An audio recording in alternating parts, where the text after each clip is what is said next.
ఎందుకు లక్ష్మీ కుబేర మంత్రం అంత శక్తివంతమో తెలుసా? లక్ష్మీదేవి ధనసంపదకు అధిష్టాత్రి దేవత. కుబేరుడు దేవతల ఖజానా అధిపతి. పురాణాల ప్రకారం దేవతలు ఐశ్వర్యం కోసం లక్ష్మీదేవి మరియు కుబేరుణ్ణి కలిసి ఆరాధించేవారు.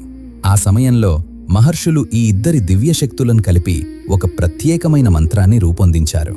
ఈ మంత్రాన్ని జపించడం ద్వారా లక్ష్మీదేవి అనుగ్రహంతో సంపద, శుభం లభిస్తాయి.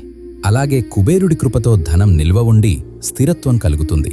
అందుకే దీనిని లక్ష్మీ కుబేర మంత్రం అని పిలుస్తారు.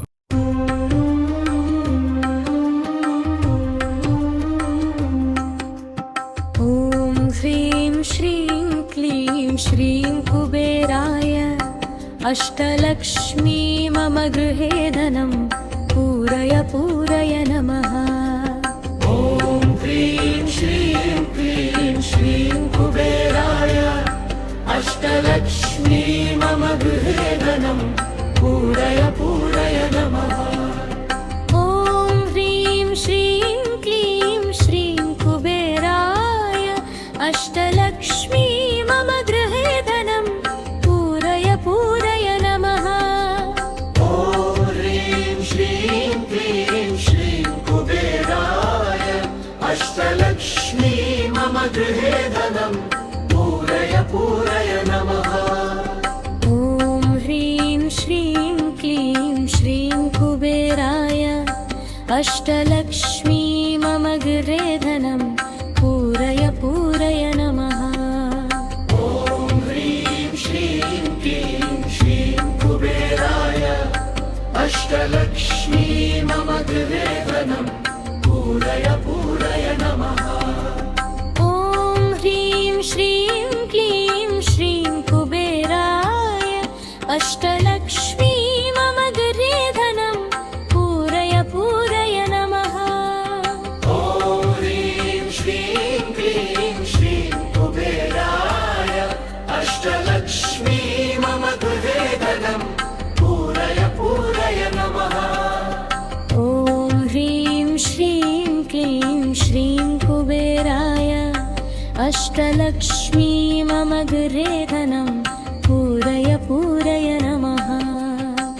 ఓం హ్రీం శ్రీం క్లీం శ్రీం కుబేరాయ అష్టలక్ష్మీ మమ గృహే ధనం పూరయ పూరయ నమః. ఓం హ్రీం శ్రీం క్లీం శ్రీం కుబేరాయ అష్టలక్ష్మీ మమ గృహే ధనం పూరయ పూరయ నమః. ఓం హ్రీం శ్రీం క్లీం శ్రీం కుబేరాయ అష్టలక్ష్మీ మమ గృహే ధనం పూరయ పూరయ నమః. ఓం హ్రీం శ్రీం క్లీం శ్రీం కుబేరాయ అష్టలక్ష్మీ మమ గృహే ధనం పూరయ పూరయ నమః. ఓం హ్రీం శ్రీం క్లీం శ్రీం కుబేరాయ అష్టలక్ష్మీ మమ గృహే ధనం పూరయ పూరయ నమః.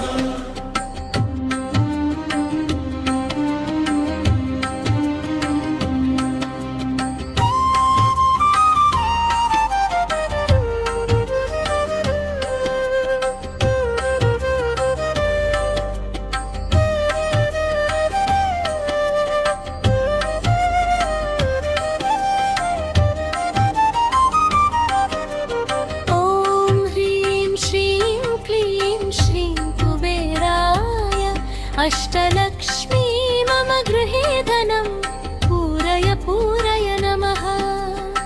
ఓం హ్రీం శ్రీం క్లీం శ్రీం కుబేరాయ అష్టలక్ష్మీ మమ గృహే ధనం పూరయ పూరయ నమః. ఓం హ్రీం శ్రీం క్లీం శ్రీం కుబేరాయ అష్టలక్ష్మీ మమ గృహే ధనం పూరయ పూరయ నమః.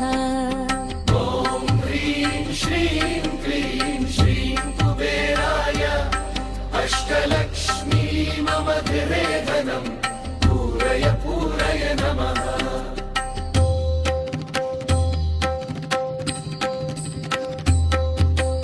ఓం హ్రీం శ్రీం క్లీం శ్రీం కుబేరాయ